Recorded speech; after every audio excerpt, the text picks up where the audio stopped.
Hey everyone, Danny here with the Addiction Prevention Coalition, coming to you live from Birmingham, Alabama for another Facebook Live video in our series. This is an exciting one, guys. Share this video, get this video out, share with your friends, hashtag it, recovery. We are so excited today. I'm going to do a quick intro of our guest. Her name is Laurie Dhue. Laurie Dhue is the founder of Dhue Together, which provides resources and support for individuals and families dealing with the disease of addiction. She is one of the nation's leading recovery advocates. She is in long-term recovery for alcoholism and drug addiction. Laurie has worked closely with the White House of the National Drug Council Policy, with SAMHSA and many others. She travels from coast to coast giving speeches, emceeing events, and moderating panel discussions. Laurie has also spoken at the White House under the Obama and Trump administrations. Prior to her work in the recovery field, Laurie enjoyed a distinguished career as an award-winning national news anchor who hosted shows on three major cable networks, CNN, MSNBC, Fox News Channel, and most recently served as the lead news anchor for the Blaze TV. Her 25 years in news has included interviews with numerous world leaders, politicians, entertainers, and prominent newsmakers. And now that the intro is done, Laurie, thank you so much for being here and doing this. Oh, it's my pleasure. Yeah, welcome to APC in Birmingham. Do you think that people outside of Boston are going to understand you? Absolutely not. So if you feel like if you want to translate... I'm going to be translating for those of you here in the South who might not understand what he just said. So we're going to work on that. Let's start with this. Just kidding. Park the car. Park the car. Park the car. Okay. So you try it now. Park. Don't make me. Okay. Please fine. don't make me. All right. Park the car. All right. There. Hey, you did it. Yeah, I did it. Okay. All right. We're having fun here today. So we're going to jump right into this. Laurie has an amazing story. She's had such a great career. She's doing such amazing things in the recovery community. So we're going to jump right into this. So Laurie, how did you become interested in being a news anchor, and what was that process like for you? Well, first of all, thank you for having me on today. And for those of you who might be watching, I'm really grateful that you're here. Anytime that people can get together and talk about substance use disorder and recovery, it's a great opportunity. So thank you. Thank you so much for this. Thank you. Yeah, so I think that I knew for most of my life that I was going to be on some kind of stage.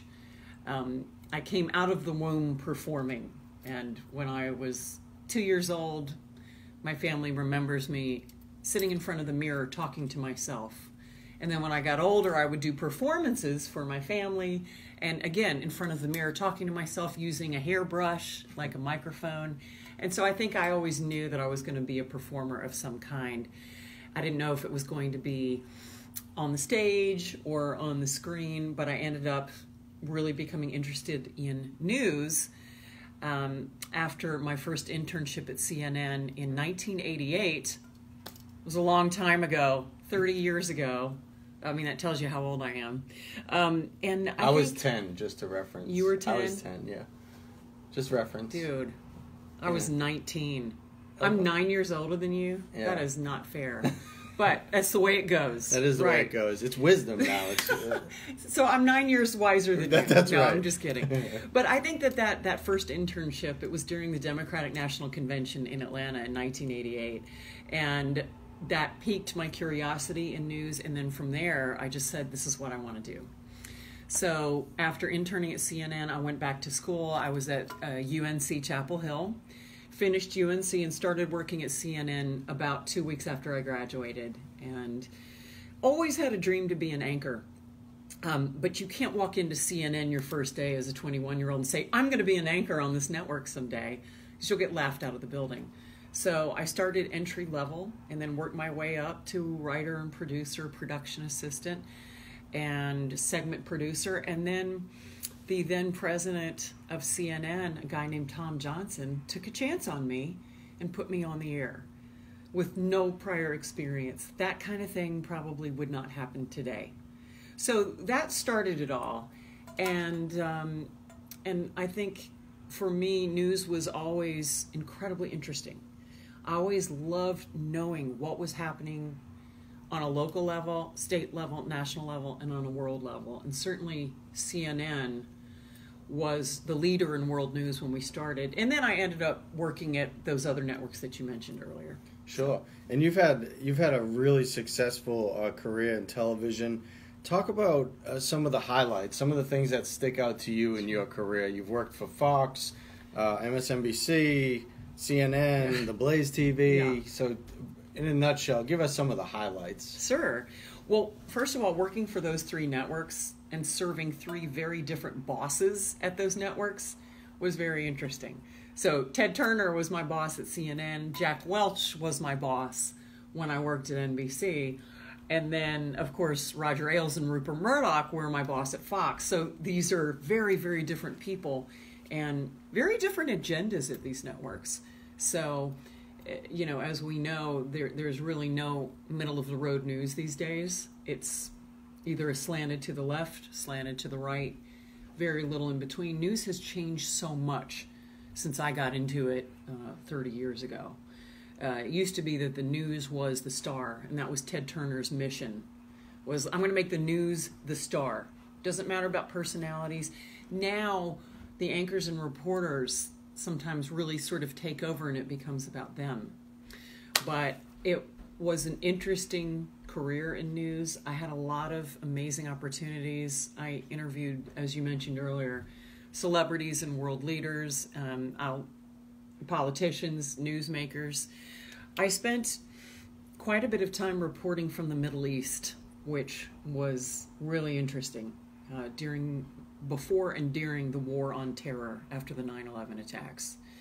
So I think that was a highlight for me, getting to report from the Middle East.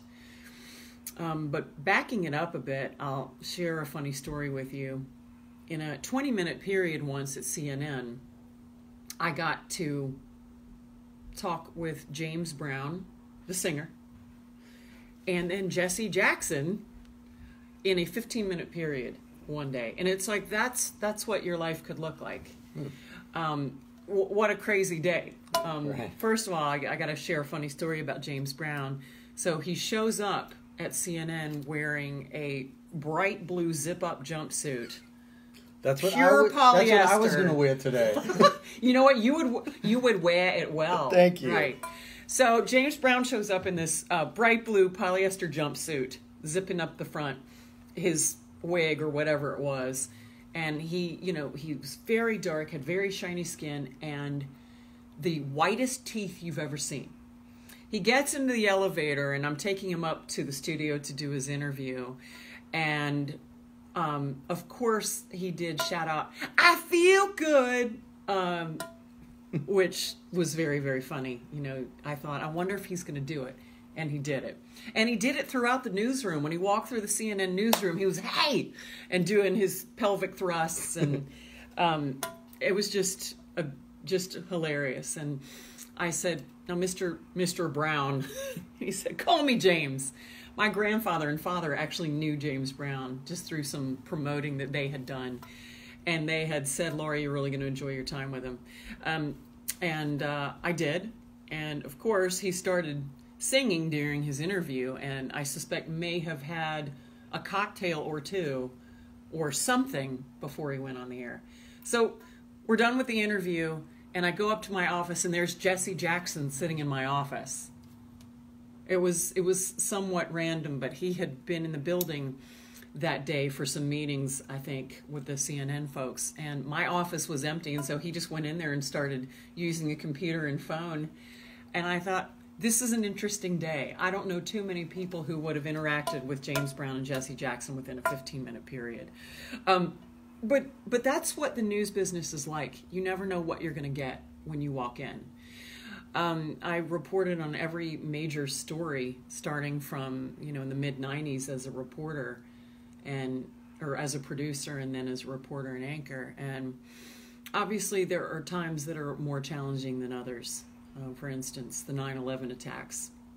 I lived in New York City when they happened, and it was truly surreal having to go on TV later that night to talk about the 9/11 attacks.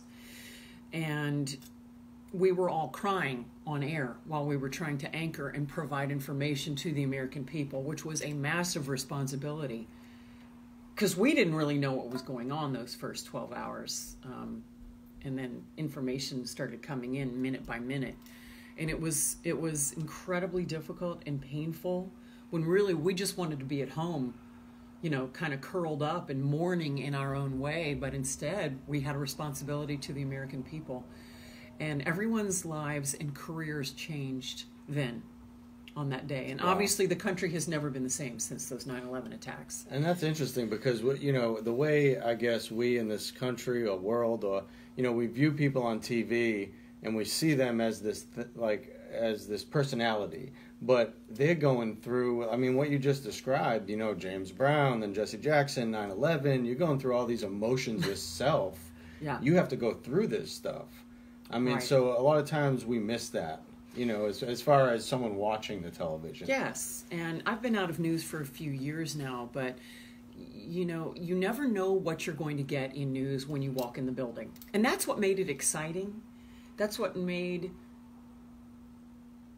you know, you never knew. It was never boring. It was never the same day twice because the news isn't the same every day. But 9/11 was a time that we all came together. I mean, you remember. Mm-hmm. We all remember what it was like in those days and months and then years after the attacks. But I will never forget that night I got off the air around 4 in the morning. I was doing an overnight shift because we were on the air 24/7 for months after that. And I walked out of the studio and I was on 6th Avenue in Manhattan and I thought, how am I going to get home? There are no cabs. There's no one there. Manhattan was a ghost town. And I thought, well, I'm just going to have to walk home.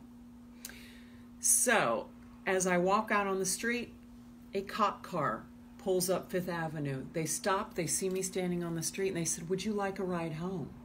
And I said, yes. And they said, are you an anchor? And I said, I am, and I just got off the air, and I need to get home, and I don't know how, so I would love to get a ride home. And they said, we'll be happy to if you can tell us what's going on.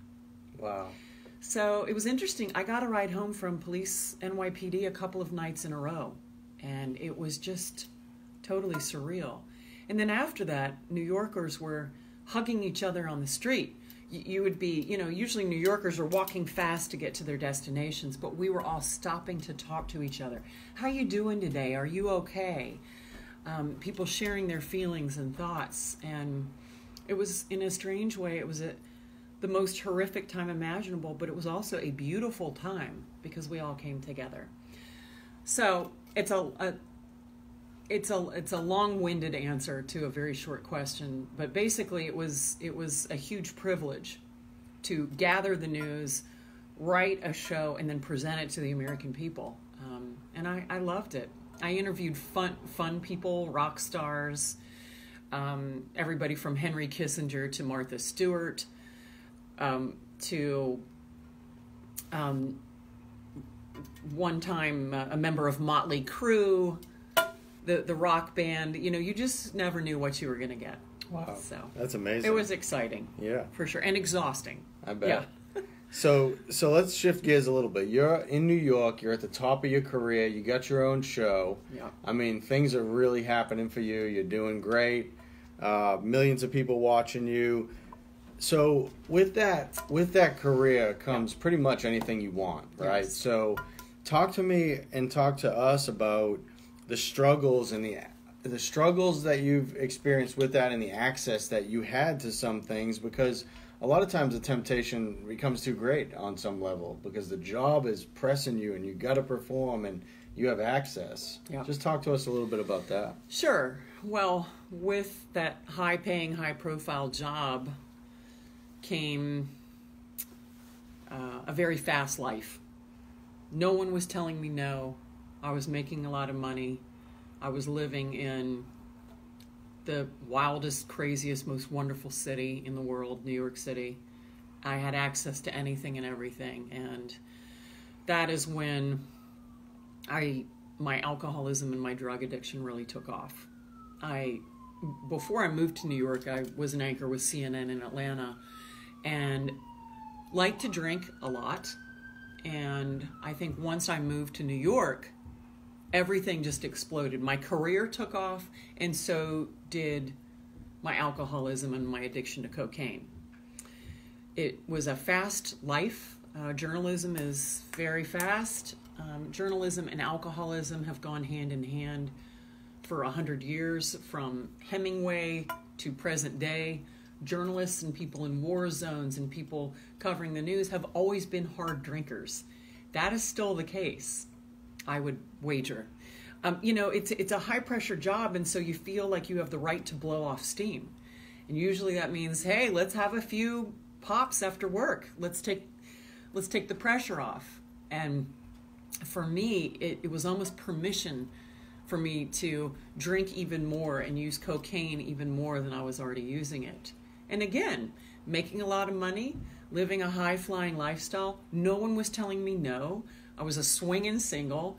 And then when I was in relationships, I only dated men who drank the way I did. So no one was saying no to me. And so began this cycle and circle of pain and darkness, and I just didn't know how to get out of it. And I really thought, okay, well, this is just going to be how my life is. Full of alcohol, full of drugs. It's just that's how I'm gonna live my life, wild and fast and hard, and So what was some of the things behind the scenes that I guess became unmanageable, or how did your life begin to unravel at that point? Because you're at the top of your career. Yeah. Now you're addicted to alcohol and cocaine. Obviously, that comes with a lot of hangovers, a lot of issues. You got to go on camera. You got to act normal, so to speak. So just talk about the unraveling. Yes. It's bad enough having a hangover, as you know, but having a hangover and then going on national TV a few hours after you stop drinking, it was it was just crazy. And I did it for years and years. And people ask me now, Laurie, how did you roll into work having just gotten home a few hours before, and then get yourself together and then present the news to 1 million or 2 people? And I said, I don't know. It was incredibly unmanageable and unimaginable. It was, how can I put this? It was really quite a tragedy that rolled out on a daily basis. So I would be so hungover that I would be sleeping on the floor of my office, unable to sit up straight like this at my desk and do my writing and do my work. I would be curled in the fetal position on the floor under my desk. And when my door was closed to my office, people knew not to bother me. Because the selected few people at Fox and MSNBC and the other networks I worked, they knew how much I drank, but they just thought, well, Laurie's a party girl. I don't think that alcoholic or a woman with a substance use disorder came to mind. It was more like Laurie's a good time girl. And that's kind of how I saw myself. In fact, I didn't label myself an alcoholic ever. Maybe I would say, well, I'm a functioning alcoholic, but it never really occurred to me that this was something I needed to pay attention to. So you have extreme headaches and stomach aches and coming in, and I was incredibly difficult to work with. You know what it's like when you're rolling off a big night or a big weekend. You're then coming into work and you're expected to perform at 100%. I don't even know what percent I was operating at that point, but I was very, very difficult to work with. I was sad and mad and scared. And then the red light would come on and everything was totally fine because I'm a performer. And I had so much to lose that I knew I had to perform. So the hair and makeup team would have to put me together, especially after a wild night. Oh, I might come in looking rough. And they would sort of patch me up and put me together and say, you're lucky you're pretty, Laurie, that we don't have to do that much to you, but geez, you may want to think about, not staying out so late. And it never occurred to me to listen to that. So it was totally unmanageable. What can I say? And then, I would go on the set, and as I was walking into the set, I would say a prayer. God, if you get me through this, I'll never drink again. Spiritual 911. Right? A spiritual Hail Mary. Yeah. Pass. I'm sure that you had the same thing. Absolutely. You know what? I'm never going to drink or drug again. God, if you get me through this. So I would go into the studio. I would host my show. It would be perfect, as always. He'd get you through. And God would get me through, and then do you think I would go home to reevaluate my life? Nope. I would celebrate by getting drunk again. Mm-hmm. Such is the craziness of this disease. So we're gonna go off the notes real quick because I watched a story on YouTube. So interesting story. You were in a hotel room, and you were drinking, blowing lines of coke, about to meet President Bush. Yes. Tell me quickly about that, because nice. Nice girl, right? You're going to meet the leader of the free world, and you're blowing lines in your hotel room. Not my finest moment. But again, such is this disease. It makes no sense. So I had the chance to meet President Bush while he was president, before the White House Correspondents' Dinner, which is such a huge event. And most people know what that is. It's Hollywood and Washington come together for this event where the president speaks, and usually he has a writer write a very funny speech where he lampoons the media and other political folks on Capitol Hill, and it's just a fun night of sort of raucous and letting everything go, and it's just a terrific night, a very hot ticket. I had been invited to a private event to meet President and Mrs. Bush before the White House Correspondents' Dinner. And you didn't think I was going to be sober for that, did you? I mean, I had my vodka in my room. I had a little bag of cocaine on me, as I always did. Did a little blow, had a couple of belts, went down to the private reception, had another couple of vodka drinks in the room before the president got there. And by the time the president got there, I was flying high. And I didn't say anything stupid. In fact, I just said, "It's a pleasure to meet you, Mr. President." But my face was so contorted from the alcohol and the cocaine that the moment where you get the photo of the president, it's that moment, here, hold your hand out, where you get this photo and you're looking at the camera and it's something you hope you have in your living room or on your Christmas card for the rest of your life. Well, the picture of us was so bad because my face was so contorted that I put the picture in a drawer and I never showed it to anybody. So sad that I had the chance to meet the president and actually get 30 seconds to talk to him, and I was drunk and high. But that just illustrates how crazy the disease is. It's a great point. I can look back at my life. I was a heroin addict, and I look at things, and I used to go to court. I was on probation. I'd show up high as a kite, and the judge is like, "How you doing?" And I'm like, "Hi." Like, yeah. I'm fine. Fine. I'm doing great. Right. Just don't put me in prison, So yeah. What was the final straw that led for you? So from that point on, you realized you had a problem. What was the final straw that made you decide to get sober? You know what? I knew I had a problem for years. Again, I didn't want to label it alcoholic or drug addict, even though I knew that I met the criterion for that. I think that a bunch of bad things happened. Small bad things. But I never got a DUI. I never got in a fight with anyone. I never hurt anyone. I never lost my apartment or my car or my friends.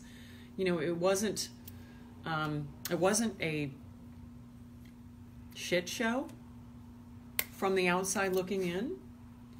It was internally. But because I never lost anything, and I never lost my job, I just thought everything was okay, but on the inside I was dying. And in fact, I lived a lot of my life in a blackout. There are years that I simply don't remember. And I overdosed one night. I do share this story with people because I think it's important. One night I was discovered face down on the floor of my kitchen after drinking copious amounts of alcohol, cocaine, marijuana to come down, Xanax to come down, and I repeated that cycle So if I felt like I was too tired, I would do a little more cocaine, and then, oh gosh, I'm too high, I need to come down, I might smoke a little pot. So after doing that cycle for about a 12-hour period, I was discovered face down on the floor of my kitchen. I don't remember any of this. But I woke up in the emergency room in New York City with a doctor standing over me saying, "You're really lucky to be alive." And I remember I had to sign myself out of the ER, and my boyfriend at the time, the person who had discovered me, took me home. And later I looked at my signature on the ambulance sheet. You have to sign a bunch of paperwork. It's not even a signature. It's like, I couldn't even write. I couldn't even function. But guess what I did 2.5 days later? I got drunk again. Insanity. Total insanity. I almost died that night, and I did not get sober for 2.5 more years. Wow. So, getting now to your question, a bunch of little bad things had happened. I'd gotten in a drunken fight with my dad. My boyfriend at the time broke up with me because of my drinking.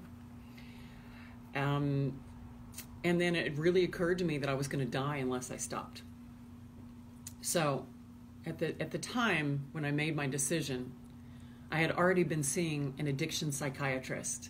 So I had already hired the top guy in New York City to help me think about getting sober before I actually got sober.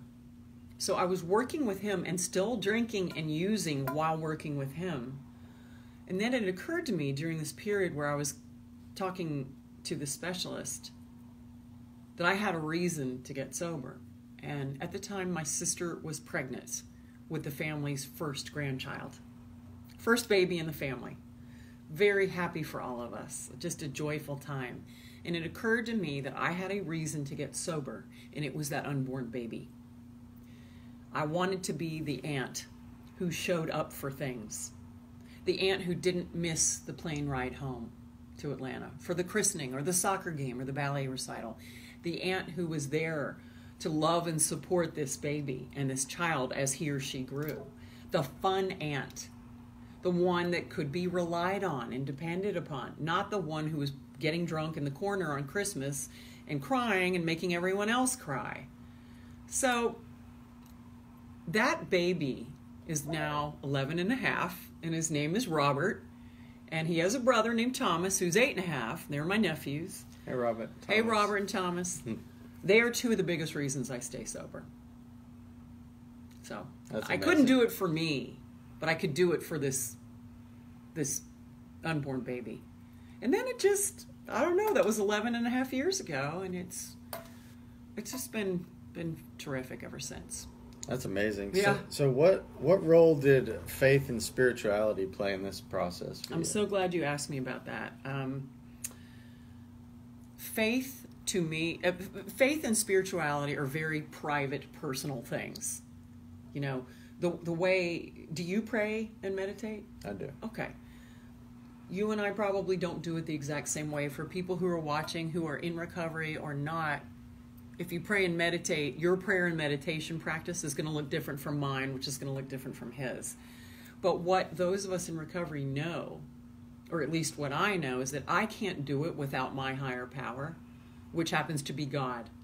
I've always had a good relationship with God.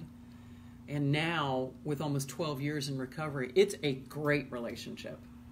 But you know, for some people, their higher power is nature.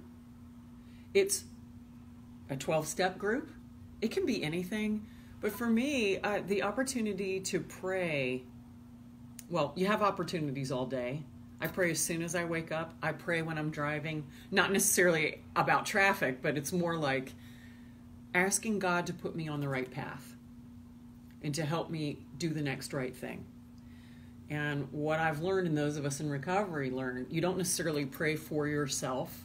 Oh, I want that car. I want that job. I want to meet a handsome guy. It's more of, just guide me. Help me help another person today. Help me get out of myself. Relieve me of the bondage of self so that I may better do thy will. And it's, prayer keeps me centered. It keeps me in conscious contact with God. it centers me, and it provides a very strong foundation for living and staying sober. In one of the texts that many people use in recovery, it says, and I'm going to read here, those of us who have come to make regular use of prayer would no more do without it than we would refuse air, food, or sunshine. When we refuse air, light, or food, the body suffers. When we turn away from meditation and prayer, we likewise deprive our minds, our emotions, and our intuitions of vitally needed support. Wow. That's good stuff. Right? So I want to support my mind and my emotions and my body and my whole self. So why wouldn't I pray? It was also just described to me that prayer and meditation, they go hand in hand. Prayer is talking and meditating is listening. Listening for God's answer. And you know, we always get an answer. It's just not on our time frame. And it doesn't always look the way we want it to look. And that is not to be confused with worry. Because I used to think, if I just worry about this thing enough, it'll work. It's funny you mentioned traffic, because sometimes I do pray in traffic. Because I'm from Boston, and, 280 in Birmingham, Alabama is brutal. So sometimes I actually do pray about traffic. Well, right. You know what I'm saying? God, just get me through this. God grant me the serenity to accept the things I cannot change. Except the traffic, which is traffic. Right now, I live in Atlanta. Are you kidding? The traffic is dreadful. Yeah. So that's great. So in your recovery, why did you keep it a secret for 4 years? Yeah, I only told a few of my colleagues and my closest friends that I had gotten sober because of the shame and the stigma, really, that exists around addiction. In one way, I wanted to tell everyone, guess what I'm doing? I am getting sober. I'm changing my life. And people outwardly saw the benefits of my recovery. People said, God, you look different. You look younger. You sound different on TV. You seem so much happier. And if I knew them and trusted them, I would privately tell them, well, guess what? I haven't had a drink in 4 months. Or, as time grew, well, I haven't had a drink or a drug in 2 years, and I'm in a mutual self-help program that saves my life every day. But I just wasn't necessarily ready to go public because of the shame around it and the fact that I'd had a very public career. I didn't want people to judge me, because those of us with a substance use disorder, we do get judged. And even though I was so excited about the changes happening within me, I was still scared. But my anonymity was broken in a very public way when I was sober for about 4 years. A reporter had written about it for an article on a gossip website, and so it was all over the internet. And I thought, my life is over. It's out. Everybody knows. The headline was, former Fox News anchor Laurie Dhue is an alcoholic and drug addict. It was like, oh my gosh. I really thought, this is it. I'll never work again. I'm going to be a pariah. I'm going to lose all my friends. It ended up being the very best thing that ever happened to me. Wow. So it went online. The article went online, and within a few hours, CNN had called, the Today Show had called, Good Morning America. All the networks had called and said, will you share your story of recovery with us? And so that's when my advocacy really began. So isn't that interesting how he can take a blessing, what looks like a disaster to us, and turn it into the greatest blessing in our life? Right. Because now you're very passionate, you speak all over the place, you help so many people. It's like that was the catalyst for this, dare I say, thing that you were kind of created to do, to help people, Thank you. That's amazing. I was at dinner last night with some folks who are very supportive of the recovery community, and we were talking about purpose in life and how things can shift once you enter recovery. I know your story's a pretty rough one. Plan B. And here you are. Yeah. You've helped tens of thousands of people by doing service each and every day. And you've touched untold numbers of people. And, this link is going to be out there forever. So who knows how many thousands of people or millions of people might see this. That's right. So when it's interesting that later in life, in our 40s, I mean, for me, it was sort of in my late 30s, early 40s, finding what I'm really supposed to do with my life. And that is to educate people about the disease of addiction, educate people about the joys of recovery, try to help as many people as I can. I know that's your goal. You want to help as many people as you can. And it's pretty exciting. And it's fun. It's fun. I mean, it's recovery fulfilling. is fun. Yeah. That's what I just thought, well, my life is over. It's going to be so boring from here on out. I'm never going to laugh again. No man is ever going to want to date me because I don't drink. It was like crazy stuff. I'm never going to have fun. I'll never have a fun vacation again. I don't know about you, but I have way more fun now. I laugh a whole lot more. Just everything is so much better. So you brought up something that's interesting as we close here. So in 2018, why do you think the stigma still? I mean, because when you were on the news, it was like the only people that they were putting out there, as I've seen you mention this, is Charlie Sheen. Like they want to put these people up and be like, look at the train wreck. Yes, Lindsay Lohan, Britney Spears, these people, but they don't seem to put up the people that are getting help and that are doing well. Why do you think that stigma is still here in 2018? I think that watching someone, whether it's a celebrity or anyone else, come undone is exciting to some people.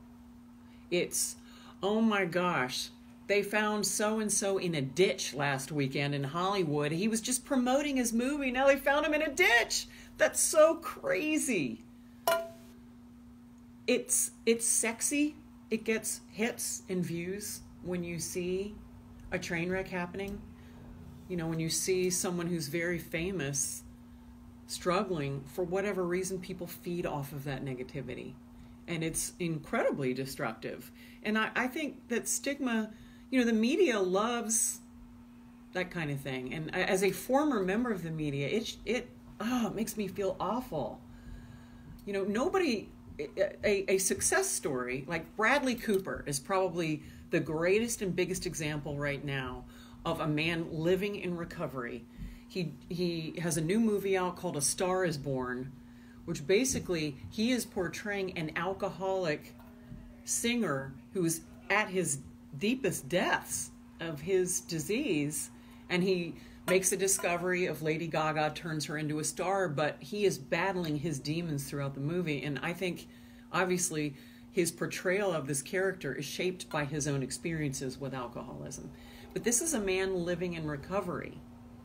And there have been some positive articles about him, but that's not as interesting to the media, that the guy got sober.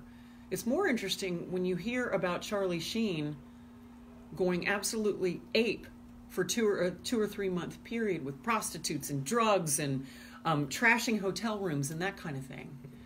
And I think that stigma still exists because there's still a lack of information, there's a lack of education, maybe there's even a lack of curiosity about learning more about this disease that affects every American family. If you think it doesn't affect your family, you're wrong. I think it's easy to label people. The media, I think, has done a terrible job of telling the success stories. There are a lot of success stories out there, a lot of happy endings out there, but it's not as sexy as talking about someone who's passed out in a nightclub and with her dress up around her ears, and they found cocaine in her bag, and her manager had to take her out of the club, and now she's in rehab, but will she stay sober? It's also negative, and I think that we can all do a better job addressing stigma, because stigma and shame kill too many people, and it's not okay. We completely agree with you on that. Yeah. So if you could, in closing, if you could talk to someone, you are very passionate about helping women. Yeah. So there's somebody out there right now who's watching this, who listened to this, they found it interesting, but they're still struggling. Yeah. Talk directly to that woman right now who's struggling. Thank you for asking that. I think, first of all, women have a harder time asking for help. So the women who are watching right now, I hear you and I feel you. You're probably trying to keep your family together. Chances are you might be working full time and dealing with the kids when they come home from school and making sure that they are fed and clothed and they get to soccer practice on time, that they get their homework done. It's a lot. And I know some of you may be very hesitant to come forward because of the shame, because of the stigma, and because you simply have too much to do to try to keep your family together, that you don't have time to get help, or maybe you're too afraid to get help. But I want to tell you that you are not alone. There are tens of millions of women who are in recovery from addiction. I'm one of them. And if I can get sober, so can you. Let me tell you, I thought I was a hopeless case. And maybe you think you are too. You're not. Help is out there. Hope is out there. Feel free to reach out to me on Facebook or on other social media. I'm everywhere. I'm on Twitter. I'm on Instagram. I'm on Facebook. I will help you if I can. I'm not going to judge you. And by the way, no one is going to judge you, because it's not a moral issue. It is a mental health issue, and it's a public health issue. And there are safe places to go. There are so many resources available to you. You're not alone, and you don't have to be. And in fact, you should not be alone. So there's a lot of information out there. Honestly, you can Google all kinds of information, for lack of a better way of putting it. There are 12-step groups. There are women's support groups. Most of all, I just want to say, you can do it. You don't have to stay silent. If you have a partner who's in your household who is not supportive of you or who does not understand, maybe you can start by talking with a spiritual leader at your church or your temple or wherever you go. Reach out to your women friends and start there. And just know that help is out there. You don't have to do this alone. And I love you, and I want to help you. And so does Danny. So there are so many good resources out there. You can do it. Amen. So you do a ton of speaking all around. Yeah. How do people get in touch with you if they would like to book you as a speaker? Oh, yes. Have you come out and hang out? Thank you. And, yeah. Sure. So you can reach me on Facebook at Laurie Dhue. I'm also on Instagram at Laurie Dhue. I'm on Twitter at Real Laurie Dhue. I don't know why I'm the real Laurie Dhue. There's only one. I don't think there's a fake one. But for whatever reason, I'm Real Laurie Dhue on Twitter. And please reach out to me. I love speaking opportunities. I'll talk to anyone and everyone who will listen. And I just want to thank you so much for having me on today and for the great work that you all are doing here. Well, thank you so much. And you do amazing work. And thanks. Stopping by little old Birmingham, Alabama, Addiction Prevention Coalition. Give me a hug. Oh. We got a hug around here. So, you know what I say? Hugs, not drugs. That's right. So, Laurie, thank you so much for coming by. And guys, please share this video. Get this video in everyone's hands. You know, there's people out there who need this information. Look us up, apcbham.org. Stay tuned for more great Facebook Live interviews coming up soon. So we will see you soon.